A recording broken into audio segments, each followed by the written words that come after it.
Iniciamos así la conferencia denominada Pensamiento y Descolonización. Primero quiero agradecer a quienes han estado organizando este evento. Creo que ya lo han manifestado tanto ayer como ahora, la importancia que tienen estos eventos, y creo que no solamente están planteados en términos de poder entender el uso, la dimensión que tiene la Taptana, sino que creo que tiene una dimensión mucho más profunda, y esa dimensión profunda también tiene mucho que ver con el quehacer universitario. Creo que el quehacer universitario no solamente tiene que ver con las formas de enseñanza, sino más bien creo que tiene que ver con un compromiso político, un compromiso epistémico y un compromiso con el conocimiento mismo. Y creo que tener un compromiso con el conocimiento mismo implica también tener un pensamiento crítico, porque si no tenemos un pensamiento crítico, si nuestras universidades no promocionan el pensamiento crítico tanto a nivel de docentes como a nivel de estudiantes, entonces lo que estamos haciendo es solamente reproduciendo ciertas formas hegemónicas, tanto del conocimiento como de la sociedad. Creo que ayer ya se dijeron algunas cosas. Juan Cadena decía que agradecía por estar aquí. Gracias porque estamos pensando de una manera diferente. Y creo que pensar de una manera diferente es justamente salir de lo que acaba de decir la profesora Ruth, en el sentido de salir de esa ignorancia de la diversidad y salir de esa ignorancia de la diferencia.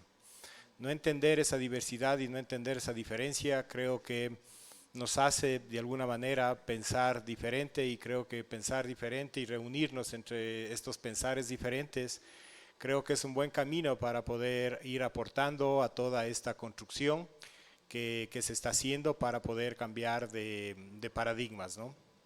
En términos generales creo que nos metieron en otra historia, en otros epistemes, y nos despojaron de nuestra historia. Podríamos decir que ese es uno de los principios para poder entender todo esto de la descolonización y la decolonialidad. No se puede hacer una nueva transformadora educación sin una decolonialidad del pensamiento, ¿no? O sea, creo que en eso debemos estar como muy claros. Muchas veces queremos hacer unas transformaciones en los sistemas educativos, pero sin embargo seguimos navegando con esas mismas estructuras coloniales. Por lo tanto, creo que ahí es como estar remando en dirección contraria. Creo que debemos de plantearnos de manera seria el tema de la decolonialidad del pensamiento, del ser y del poder. Y desde esa perspectiva, entonces sí podríamos pensar en nuevos paradigmas, en nuevos horizontes de una nueva educación. Bien, creo que una primera diferenciación que habría que trabajar es cuando se habla con los términos de descolonización y los términos de decolonialidad, ¿no? Muchas veces manejamos estos dos términos como sinónimos, y creo que sí tienen una diferencia sustancial que puede permitirnos hacer otras lecturas. Como todos conocemos, el proceso de la descolonización es un proceso que Boaventura de Sousa, por ejemplo, ha llamado la descolonización histórica, para poder hacer una diferenciación entre todo este periodo que se genera con las cuestiones de la conquista, ¿no es cierto?, no solo a nuestro continente, sino en realidad a nivel global, ¿no? Porque el tema de la colonialidad es un tema también global, que está pensado desde esas dimensiones, y que digamos de alguna manera el colonialismo tendría esa duración hasta los procesos de independencia que constituyen las construcciones de los estados-nación. Y justamente es ahí en ese momento cuando se plantea, digamos, con mayor fuerza el término de la decolonialidad, ¿no? Porque la decolonialidad lo que plantearía de alguna manera es que hay una continuidad de ese colonialismo, pero rearticulado, repensado desde los estados-nación, ya no desde el concepto de colonia. Y creo que lo que primero hay que plantear es que, por ejemplo, cuando planteamos el tema de la descolonización o la decolonialidad del saber o del pensamiento, creo que no se está abriendo la presentación, pero creo que nosotros tenemos que ir caminando por diferentes escenarios, por diferentes campos. Ahora lo voy a decir disciplinar, pero cada vez creo que deberíamos de ir transformando y creo que deberíamos ir avanzando hacia una desdisciplinaridad, ¿no? Como algunos han llamado, una indisciplinaridad. Y en ese sentido, entonces, estamos moviéndonos en campos de la historia, en campos de lo social, de la economía, de la antropología, de la filosofía, de la cultura, del derecho.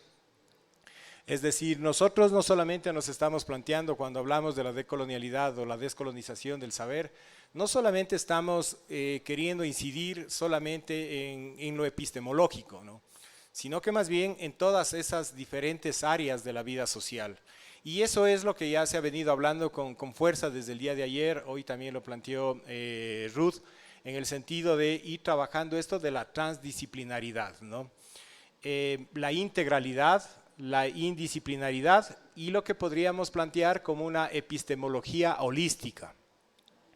Y el tema de la epistemología holística tiene mucho que ver porque tiene que ver con la vida, es decir, la vida no está segmentada a nivel de disciplinas y creo que es la primera cosa que hay que ir como rompiendo en el sentido de ir mirando la vida desde esa misma integralidad y creo que la producción de conocimiento también tiene que tener toda esa dimensión que tiene la vida, que está en una articulación. Por lo tanto, la transdisciplinaridad no solamente constituye, digamos, una forma de articular diferentes disciplinas, ¿no? Más bien, podríamos decir que se constituye en una nueva epistemología, ¿no? Bien, creo que para poder plantear las cuestiones de la decolonialidad o la descolonización, creo que es importante hacer una pequeña genealogía de la colonialidad y de la descolonización. Y creo que el punto de partida donde nosotros podríamos trabajar es el tema de la clasificación natural, ¿no? Es decir, con la conquista, ¿no es cierto?, en este caso particular, con la conquista española al continente, se genera un fenómeno que es fundamental, ¿no? Yo todo esto les estoy conversando desde una perspectiva filosófica que tiene que ver con lo que se llama la modernidad-colonialidad, ¿no? Una de las cosas que plantea, digamos, esta corriente de pensamiento de la modernidad-colonialidad es que plantea que tanto la colonialidad como la modernidad son dos caras de la misma moneda, ¿no? Es decir, que no se puede pensar la modernidad sin pensar la colonialidad y tampoco se puede pensar la colonialidad sin la modernidad. Por lo tanto, tanto la colonialidad como la modernidad terminan siendo constitutivos. Y uno de los aportes de esta corriente es que plantea que la modernidad inicia con las cuestiones de la colonia, por lo tanto, plantea que la modernidad, ¿no es cierto?, nace, digamos así en términos, en 1492, que se da el proceso de la conquista, ¿no? Pero ¿cómo surge esta modernidad o cómo surge esta colonialidad, ¿no? Y surge con esto que estaba mencionando, con esta clasificación natural, ¿no? Y esta clasificación natural va a estar concebida desde un concepto de la naturalización de la diferencia, ¿sí? Y es a veces que no podemos entender esto que decía al inicio de lo de Ruth, que somos ignorantes a la diversidad y somos ignorantes a la diferencia, es justamente porque hemos naturalizado la diferencia. Es decir, nos ha parecido tan natural la diferencia que no alcanzamos a poder mirar la diversidad. Y en este sentido, nosotros tenemos inicialmente, digamos, esta corriente de pensamiento de la modernidad-colonialidad, empieza a plantear el concepto de raza como un elemento fundamental y un elemento que permite la constitución tanto de la colonialidad como de la modernidad, ¿no? Es decir, la categoría de raza se convierte en el eje constitutivo de la colonialidad y de la modernidad, lo cual permite una clasificación natural. Y en esta clasificación natural, ustedes recordarán por los textos, ¿no es cierto?, tiene que ver con un elemento fundamental que es el elemento de la deshumanización, es decir, la colonialidad a partir de la construcción del concepto de raza, se empiezan a generar unos procesos de deshumanización. Y después será lo que Boaventura de Sousa trabaje como el pensamiento abismal, ¿no es cierto?, en esta línea para poder hacer una diferenciación. El concepto de raza, porque ustedes no se olviden, es decir, que cuando vienen los europeos, ¿no es cierto?, vienen al continente que se llamaba, ¿cómo se llamaba este continente? Abya Yala, ¿no es cierto? Y este Abya Yala estaba constituido por pueblos, y no eran pueblos homogéneos, eran pueblos heterogéneos, que hasta ahora tenemos todos los antecedentes de poder mirar los mayas, los incas, los aztecas, los nahual, es decir, toda esta infinidad. Es decir, no era una Abya Yala, no era un continente homogéneo, perdón, homogéneo, sino más bien era un continente heterogéneo. Pero con el tema de la conquista y con el tema de este concepto, de esta categoría de raza, hay un proceso de homogenización. Es decir, hay un proceso donde se empieza ya a perder toda esa heterogeneidad, toda esa diversidad. Y se les empieza a reducir a todos esos pueblos a un solo concepto, a una sola identidad. ¿Cuál es esa identidad? Indios. O sea, en indios se empieza a sintetizar toda esa diversidad de pueblos. Y cuando hablamos de diversidad de pueblos, estamos hablando de diversidad religiosa, de diversidad lingüística, de diversidad de cosmovisiones, de todas esas diversidades, pueblos diversos, ¿no?, que todos terminan reduciéndose en la palabra indios, ¿no? Y con indios se empieza a otorgar unas identidades negativas. Por lo tanto, ¿qué quiere decir esto de identidades negativas? ¿Cuál era el concepto que se tenía desde la visión europea de estos sujetos, ¿no? Y la visión que se tenía de estos sujetos era simplemente que no eran iguales, pero no solamente que no eran iguales, sino que además eran inferiores, ¿no? Y esa inferioridad muchas veces estaba determinada por la condicionalidad de humanidad. Es decir, que no alcanzaban los niveles de humanidad que tenían los europeos, por lo tanto, digamos que casi eran no humanos, ¿sí? Y todo esto de la categoría de indios, ¿no es cierto?, del concepto de indios, está fundamentado en la categoría racial, por lo tanto, una categoría biológica, ¿no es cierto?, una categoría de naturalización. Es decir, ya nacen con ciertas características que ahora entendemos que no son características biológicas, sino son construcciones culturales y sociales, ¿sí?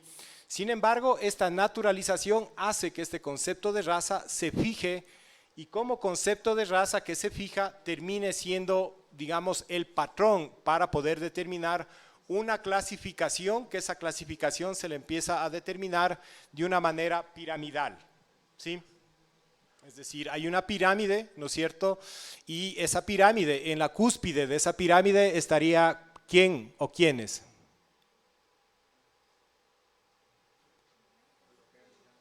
Los europeos, ¿no? Es decir, lo blanco europeo, ¿sí?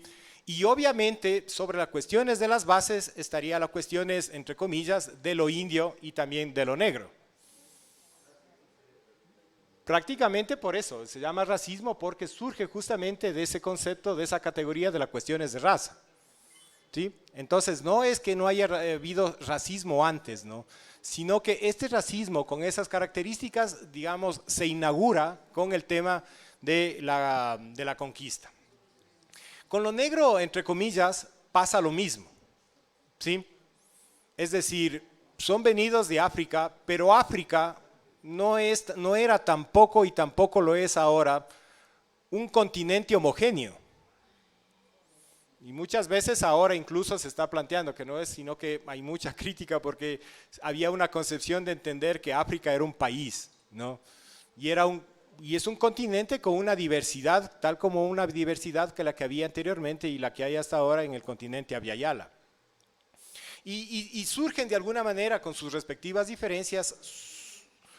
Pasa el mismo fenómeno, ¿no es cierto?, que pasa con el fenómeno de, entre comillas, de los indios. Sino que a estos sujetos se les empieza a considerar como negros, Por eso es el continente negro de África. Entonces, en esta palabra, en este concepto de negros, ¿no es cierto?, también se empieza a sintetizar, digamos, todos los elementos negativos que constituyen. Por lo tanto, lo indio, entre comillas, y lo negro, entre comillas, termina constituyéndose la base de esta pirámide. ¿Sí? Es decir, en la cúspide está lo blanco y en la base está lo indio y está lo negro. ¿Sí? La manera para poder tener un ascenso social, porque la categoría de raza estaba muy determinado con la categoría del color de la piel. ¿Sí? Es decir, el color de la piel iba determinando la condición de raza, ¿no? Por eso es la raza negra que hasta ahora escuchamos esos términos violentos, digamos, de raza negra, a las cuestiones se les llamaba la raza amarilla, ¿no es cierto? En este concepto de la ligazón del tema del color de la piel con las cuestiones de lo racial. Pero para seguir avanzando, porque es claro tener que lo negro, entre comillas, por lo tanto, es una construcción colonial. No es que en África se autodenominaban como negros, ¿no? Ni tampoco en Abya Yala se autodenominaban como indios, ¿no? Es una construcción que surge a partir de la conquista y que surge con las cuestiones del proceso de la colonialidad, ¿no? Sin embargo, para ir avanzando de una manera más rápida, sin embargo, estamos aquí, ¿no?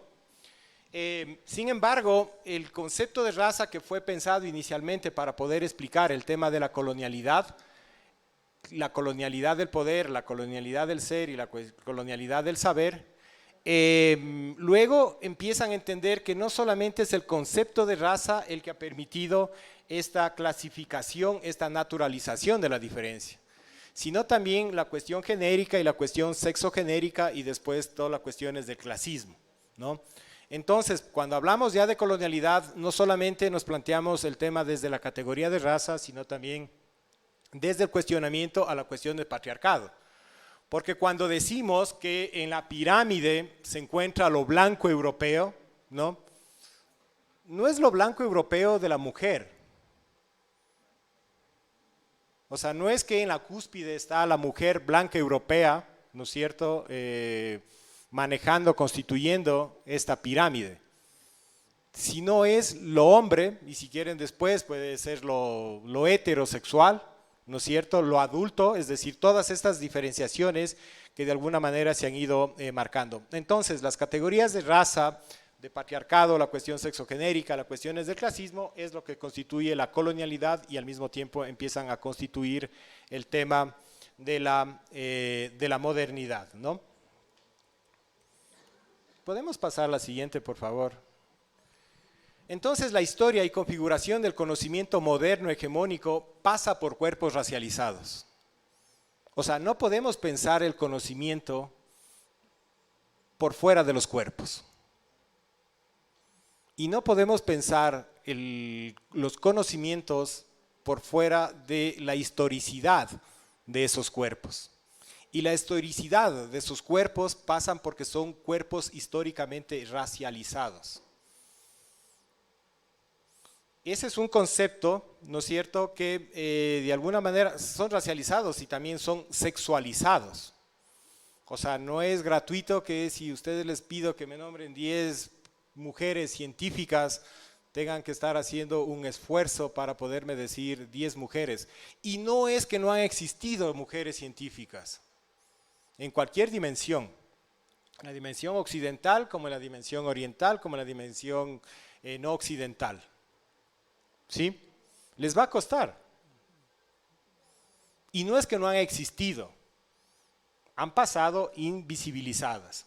Por lo tanto, el cuerpo no es ajeno al conocimiento y el no hacerlo es parte del conocimiento moderno, donde la razón, ¿no es cierto? Ya vamos a ver el tema de esto de la razón que hace parte del pensamiento moderno, reemplaza, digamos, a los cuerpos. Yo no diría que reemplaza, sino que más bien invisibiliza al tema de los cuerpos. Entonces, a partir de eso nosotros tenemos la colonialidad del poder, la colonialidad del saber y la colonialidad del ser, ¿no? Y con las cuestiones de la colonialidad se plantea, ¿no es cierto?, con las cuestiones de la colonialidad del saber, hay un proceso de deslegitimación. Y esos procesos de deslegitimación pasa porque se había privilegiado, podemos pasar a la siguiente, por favor, porque se había privilegiado una de las epistemes, que es el conocimiento científico, postulando, y esto es importante, como una única forma válida de producir verdades. Porque el tema del conocimiento pasa por producir verdades sobre la vida humana y sobre los procesos de la naturaleza. Todas las demás epistemes fueron tenidas como precientíficas. Y aquí entra el tema de lo precientífico también desde esta concepción lineal, que justamente el día de ayer hablábamos mucho a partir de las cuestiones de la Taptana, ¿no?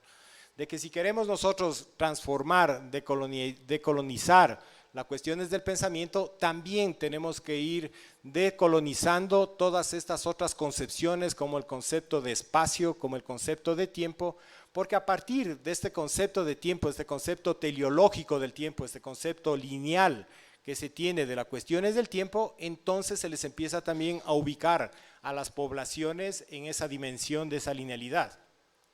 Entonces son, ahora decimos precientíficos, pero también el concepto de subdesarrollados estaba marcada por unas cuestiones de una linealidad, donde el referente era el desarrollo. Vayan a ver quiénes estaban en esa etapa, digamos, en esa fase, en ese estadio de las cuestiones de desarrollo, y quienes no estaban en esa fase de las cuestiones del desarrollo, considerado países del cuarto mundo, del tercer mundo, países subdesarrollados, que no habían alcanzado el desarrollo. Entonces, en esa linealidad es como que de alguna manera, digamos, se establece las cuestiones de esta trampa, digamos, ¿no?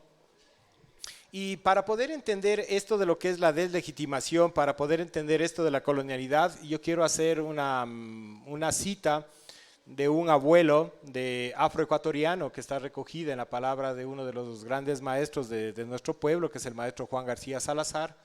Y miren lo que él decía, ¿no? Abuelo Zenón, que es un abuelo que no sabía ni leer ni escribir, que era, como dirían, un montaraz, es decir, un tipo de monte, decía: siempre nos dijeron que nuestros conocimientos no eran conocimientos. La lucha, entiéndase como la decolonialidad, es volver a esta forma de conocimientos. Una manera de entender la vida, de entender nuestros propios saberes, para luego insertar en los procesos educativos nuestra visión de la historia y nuestra visión de conocimiento.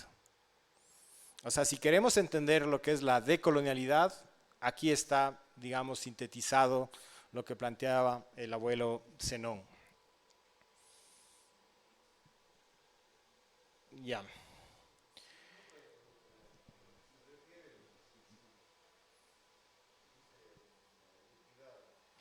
Disculpe, compañero, lo que pasa es que no le escucho bien, nada más.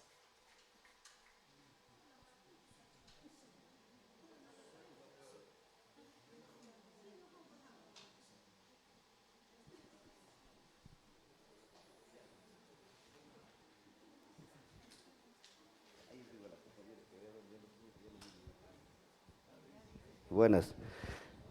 Disculpen, no, perdón. Aquí venía una pregunta de la identidad. ¿En qué quedaría también lo que se llama en las tradiciones, en las costumbres y religiones, o también los mitos que ellos disponían antiguamente para cambiar en los diferentes reinados en este siglo que estamos viviendo, ¿no? Porque ella hablaba de que queremos de nuevo regresar para llevar desde lo anterior hasta por el racismo, ¿no? Pero también dentro también de las culturas de los indios primeros que vivieron aquí, también existía racismo en los reinados. Hablemos de Atahualpa, Huáscar, todo eso. Eso queríamos que quede bien claro, ¿no? para la explicación, está aquí medio... Ya, Estoy dudando yo. primero creo que los no vinieron, creo que estaban aquí los pueblos originarios, ¿no? No vinieron, o sea, quienes vinieron fueron otros, digamos, ¿no? Y efectivamente cuando nosotros hablamos de todo el tema de la cuestión racial y desde la cuestión desde racial se va construyendo, digamos, todo este discurso de esta diferencia natural, obviamente esto está planteado en términos de la civilización, por ejemplo, ¿no? Es decir, el referente que se tenía de civilización, donde, por ejemplo, la escritura era un elemento fundamental para poder determinar, digamos, el orden de la civilización. Es decir, quienes no tenían escritura, pues por lo tanto eran unas personas que estaban incivilizados. La religión, obviamente la religión es un elemento fundamental, es decir, hay una negación también desde las cuestiones de los rituales y las cuestiones de la religión. Nunca se aceptó desde lo europeo, por ejemplo, el tema de que aquí existían religiones, sino que más bien lo que existían eran supersticiones, ¿no? Es decir, esta cosa de adorar a la serpiente, de adorar al puma, de adorar al sol, de adorar a la luna, de adorar a las cascadas, de adorar a las lagunas, ¿no es cierto? No constituían dioses en sí mismos desde la concepción europea, ¿no? Sino eran supersticiones. Entonces, por eso es que también se construyen, digamos, dos metarrelatos que justifican las cuestiones de la conquista. El metarrelato de la civilización y el metarrelato de la cuestión es del evangelio, de la religión, ¿no es cierto? Porque desde el metarrelato de la religión lo que hacían es venir a salvar a estas almas que estaban condenadas, ¿no? Y con la segunda parte creo que es fundamental, creo que deberíamos de demorarnos un poquito más para poder explicar, pero creo que no debemos de idealizar, ¿no? Uno de los errores que se ha cometido y sobre todo desde las cuestiones de la antropología, a veces, y yo digo entre comillas con buenas intenciones, se ha tratado de idealizar a los pueblos originarios, a los pueblos afrodescendientes y a los otros pueblos no europeos, ¿no? Y digo idealizar en el sentido de entenderlos que no existían, que eran perfectos, ¿no? Que había una relación rearmónica entre ellos y la naturaleza, es decir, y no es así. Es decir, es posible, ¿no es cierto? Habría que ver con mayor detalle para ver si habían estas formas de machismo desde las concepciones que nosotros tenemos, y si las había, pues entonces hay que reconocer que las había. Y cuando hablamos de volver, ¿no? Que ese es un concepto que también los ancianos, por ejemplo, en esta cita, cuando él dice volver, no es ese volver desde el pasado, ¿no? O sea, no es en esa linealidad, no es en ese tiempo lineal que está hablando para volver al pasado. Porque en teoría, ¿no es cierto? En teoría digo, porque en la práctica hay muchas formas para poder entender de cómo se puede intervenir en el pasado. Es decir, no es que el pasado ya pasó y por lo tanto ya no podemos hacer nada. O sea, más bien pensemos en el presente y en el futuro. Esto deben haber escuchado muchísimo ustedes. No sé para qué diablos se quedan en el pasado si ya no pueden hacer nada sobre el pasado.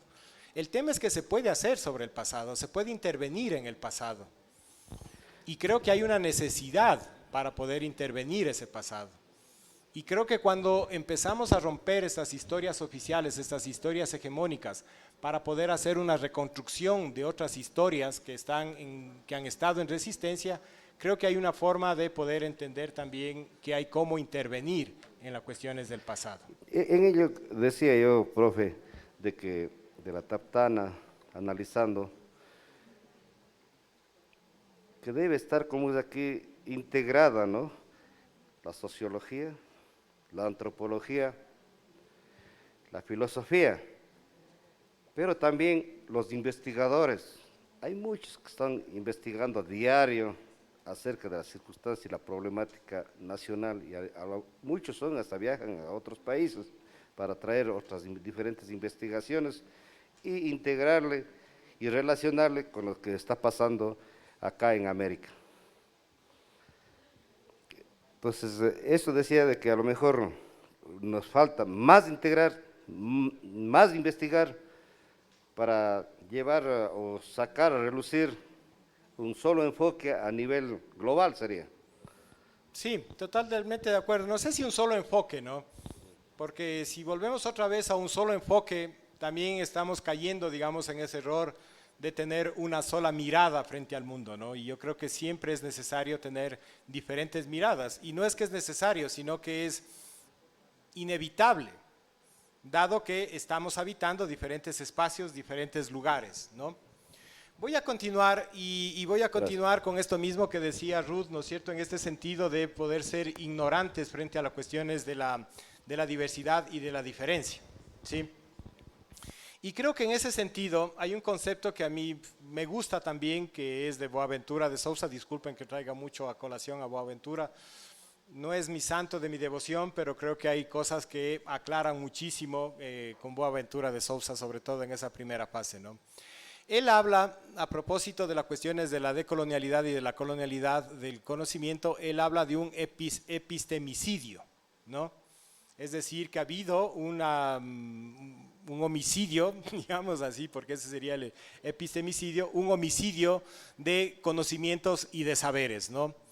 Y él dice que no es solo de los saberes y los conocimientos que han venido produciéndose por miles de años los indígenas y los afrodescendientes, sino también, además, hay un epistemicidio de las subjetividades, porque a veces solamente entendemos los conocimientos sin entender el tema de quiénes los están produciendo.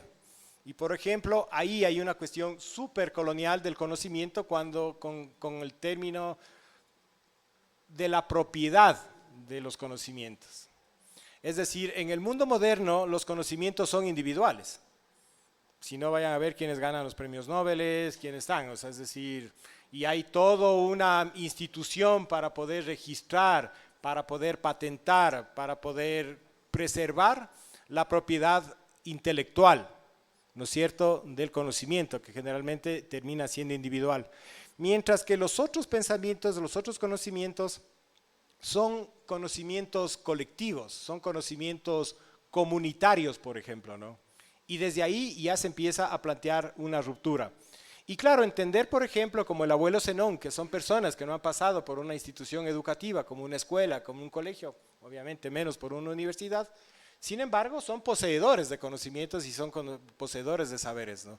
Lo que pasa es que la institución, digamos, como academia, ¿no es cierto?, termina convirtiéndose en una cuestión de legitimador y de deslegitimadores.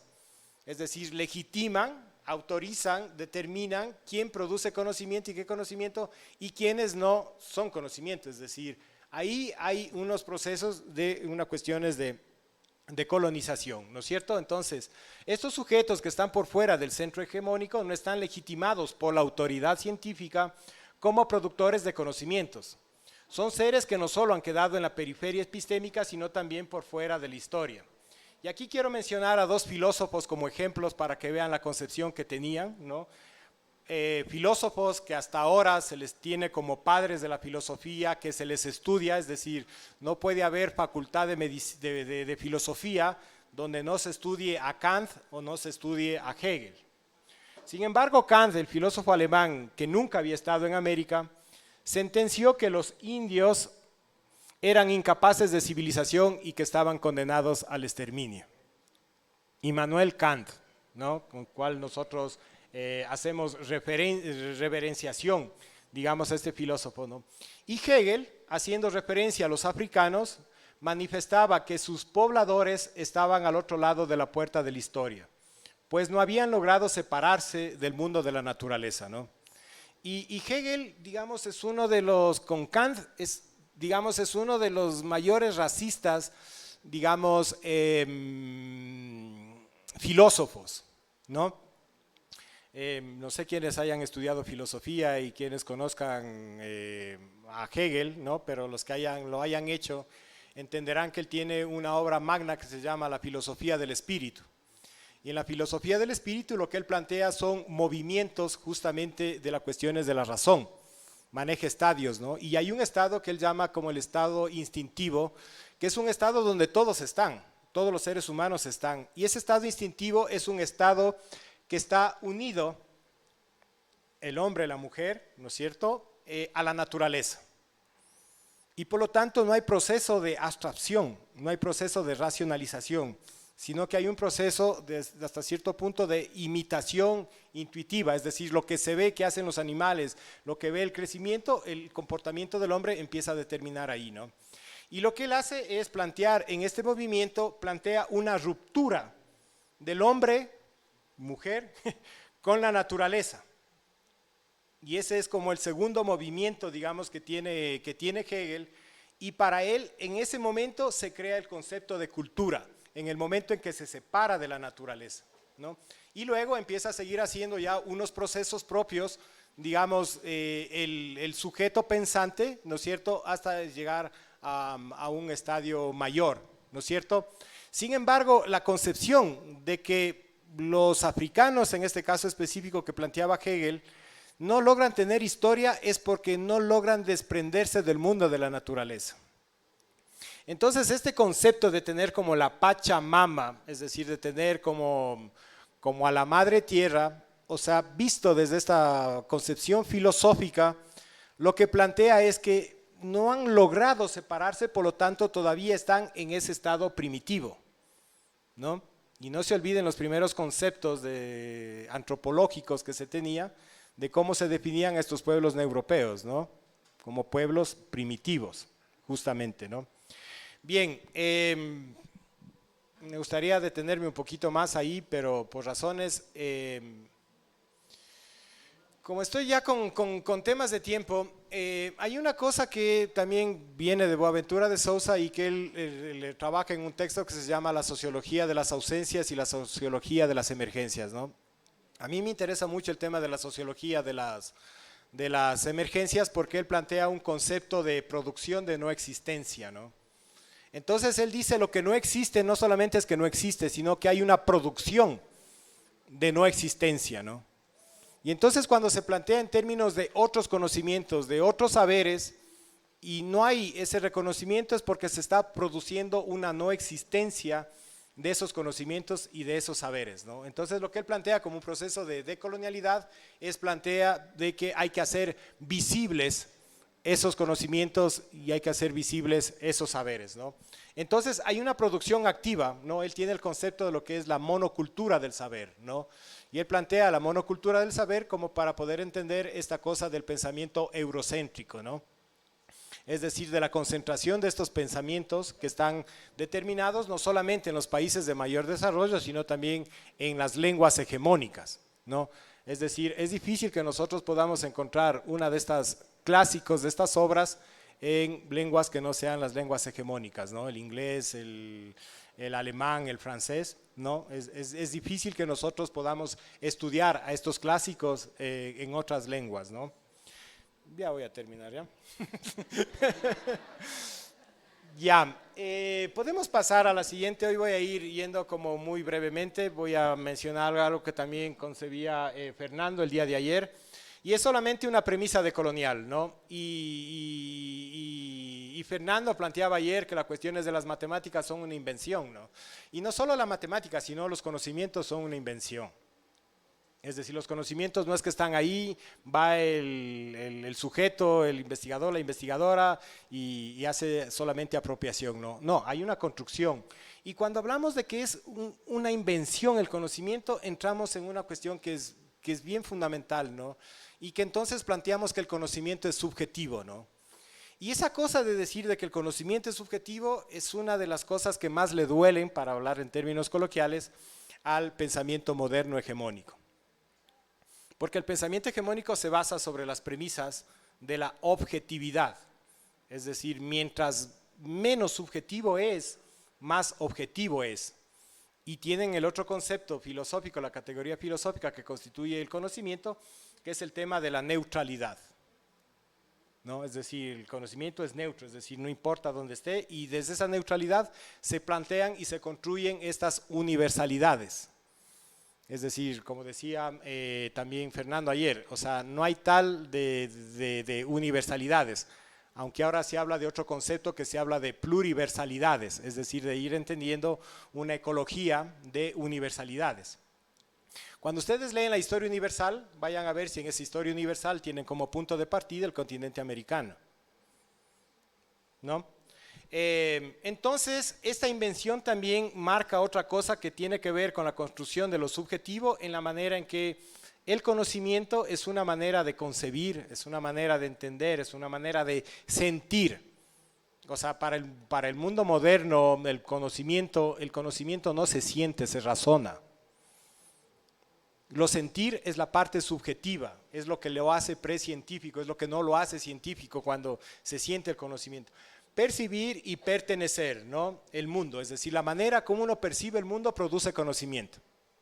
Así de simple, ¿no? Y manera de percibir y sentir el mundo también es manera de saber cómo se está, cómo se habita el tiempo, cómo se habita el espacio, cómo se habitan las relaciones intersubjetivas, cómo se habita lo comunitario, ¿no es cierto? Y entonces desde ahí, desde esa matriz, porque al final lo que buscamos con las cuestiones de la decolonialidad es buscar otras matrices, otros lugares para poder restablecer conocimientos, epistemas. Entonces, esto sí ya es final, lo prometo. Dice que la descolonización sería, se llama descolonización el conjunto a una intervención intelectual y una praxis que confronta diferentes modos de dominación moderna en la medida en que estos han configurado la historia hegemónica del conocimiento moderno. Los modos más importantes o extendidos de la dominación moderna son el capitalismo, el colonialismo y el patriarcado. Y con esto quiero terminar con una frase que dice también nuevamente del abuelo Zenón, para que vean el abuelo Zenón esa dimensión militante que tenía, ¿no? Todos los hijos y las hijas de la gran nación africana que viven en el Ecuador, tenemos que recordar siempre que las escuelas que la sociedad dominante puso en nuestras comunidades enseñan a nuestros hijos lecciones y valores culturales que son ajenos a nuestra tradición y a nuestra historia. Es para eso, para lo que las ponen, para dominar nuestras cabezas. Y hay una filósofa afrocaribeña, Sylvia Wynter, ¿no?, que trabaja este tema de la transcultura, que tal vez es como lo que quiero dejarles aquí para poder seguir repensando. Dice, la propuesta supone que es única, por lo tanto, la propuesta supone que es únicamente la transcultura, el espacio que se abre entre culturas diferentes, lo que puede liberarnos de una subordinación a los que nos someten las categorías impuestas por una cultura única. A través de la mediación de la transcultura llegamos a tomar conciencia de nosotros mismos en tanto que seres humanos. Creo que Ruth también lo dijo ahora, no se trata cuando nosotros estamos interpelando al conocimiento hegemónico moderno occidental, no se trata, como decían ayer, de barrer, no se trata de eliminar, no se trata de negar. Cuando estamos planteando las cuestiones de la decolonialidad, de las cuestiones del conocimiento, es quitarle esa hegemonía que tiene ese pensamiento para una vez que se le quite, se le despoje de esa hegemonía que tiene como pensamiento único, como conocimiento único, poder establecer diálogos o poder establecer una ecología de saberes. Sí, o sea, a veces se confunde y uno piensa que está en contra de los descubrimientos científicos de la ciencia, que uno es anticiencia, ¿no? Y no es anticiencia, solamente que hay que ubicar que ese es un conocimiento como muchos otros conocimientos que están y que pueden estar al mismo nivel para poder establecer un diálogo de saberes.